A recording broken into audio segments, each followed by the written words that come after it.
nafaka alıyor. Her binde 1000 lira alsa 7000 lira.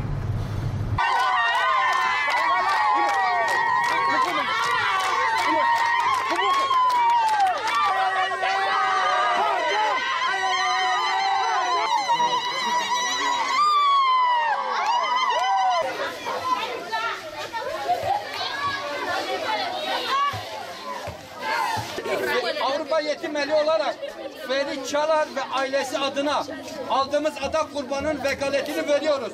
Allah-u Teala Çalar ailesinin niyetini kabul eylesin, evlerine huzur, bereket ihsan eylesin. Vekaletini aldık, kabul ettik, Allah kabul etsin inşallah.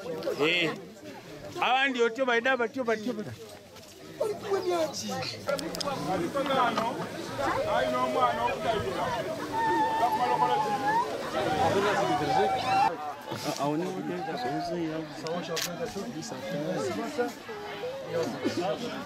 Avrupa Yetim Eli 2019 programı dahilinde şu anda Afrika'nın doğu bölgesinde yer alan Uganda ülkesine geldik.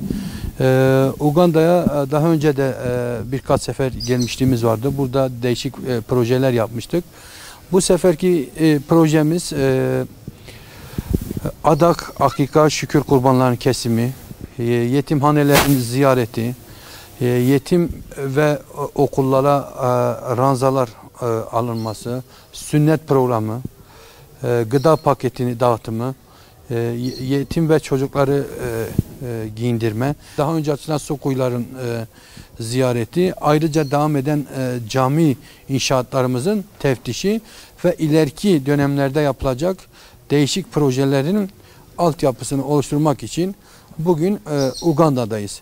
İnşallah ileriki günlerde de araziye çıkacağız ve bu projelerimizi gerçekleştireceğiz. Yani tabii Avrupa Yetim Eli'nin yardım çalışmaları tek Afrika ile sınırlı değil. Afrika, Asya, Balkan ülkeleri, Yemen, Filistin, Türkiye ve bu ülkelerde çalışmalarımız devam ediyor ve edecek inşallah.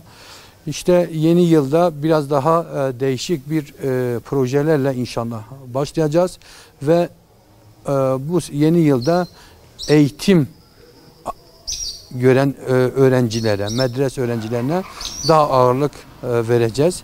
Çünkü biz bunun bilincindeyiz.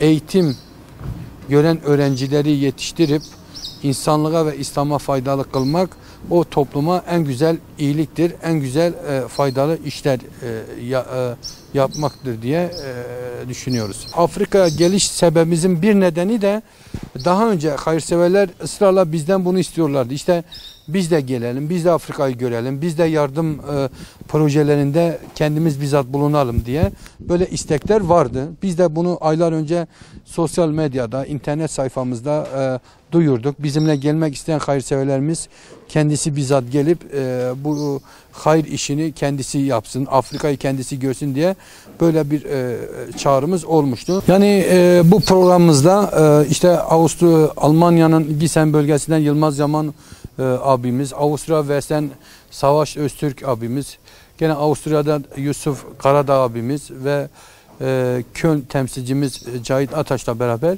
bu projeleri inşallah gerçekleştireceğiz ki bu program, bu proje tek Afrika için geçerli değil.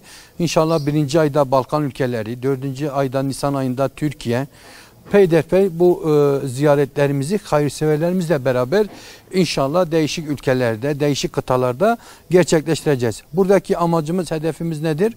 Burada biz istiyoruz ki hayırseverlerle mağdurlar arasında gerçekten köprü oluşturalım ve hayırseverler kendileri gelip de bu yardımları kendi elleriyle, kendi gözleriyle görsünler, dağıtsınlar ve bu mağdurların sofralarına otursunlar.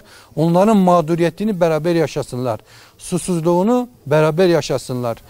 Elbise yoksa o elbisesizliği beraber görsünler ki en azından nasıl bir yardım projeleri yaptığımızı görsünler. İşte amacımız, hedefimiz budur.